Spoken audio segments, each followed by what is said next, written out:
бир нерсе баштагантам безумный нерсе да. Жок акча менен чоң бир проект баштап көрсөмбү деп атам да. Бул реально безумный нерсе да. Болобу болбойбу эми бирок мен ишенем. Болот деп ишенем да.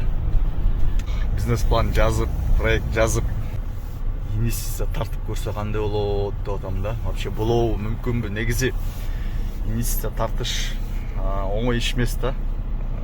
Инвесторлор оңой акча бере бербейт. Мен көрөйүн деп атам да, ошентчи. Балким болуп кетет. Лучше пробовать этип көргөн жакшы да, кийин уже баягы кейип калбагандай болчу, өкүнүп, блин, ушуну пробовать этип көрсөм болот. Ким билет, балким мага акча берип калмак депчи.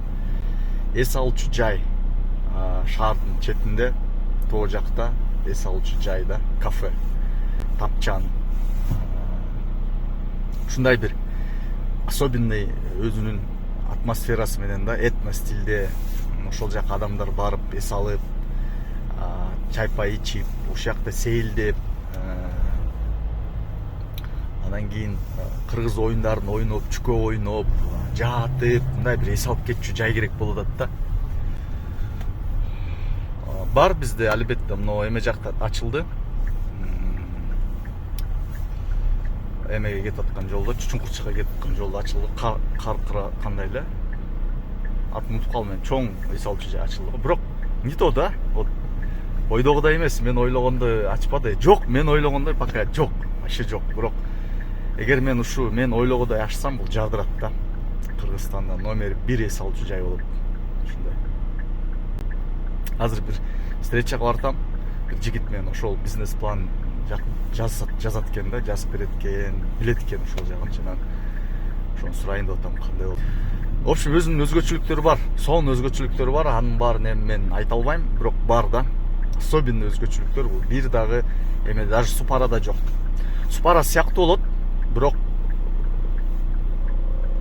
мындай башкача да, эми ошондой сыяктуу этно стилде кылайын деп атам. Кыргызский да. Кстати, плюс ал жакта гостиницасы болуш керек.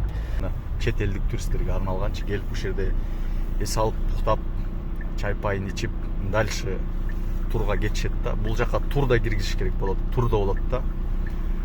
Ичинде тур болот. Чет элдиктерди алып келип, дальше Кыргызстанды көрсөткөнгө алып кетиш керек да. Ошондой. Азыр ошо жолугушка бартам ошо жигит менен. Бизнес план жазып берем деп атат. Анан мен бүт ошо идеяларымды айтам. Анан ал жигит дагы инвестор да өзү издейт экен да.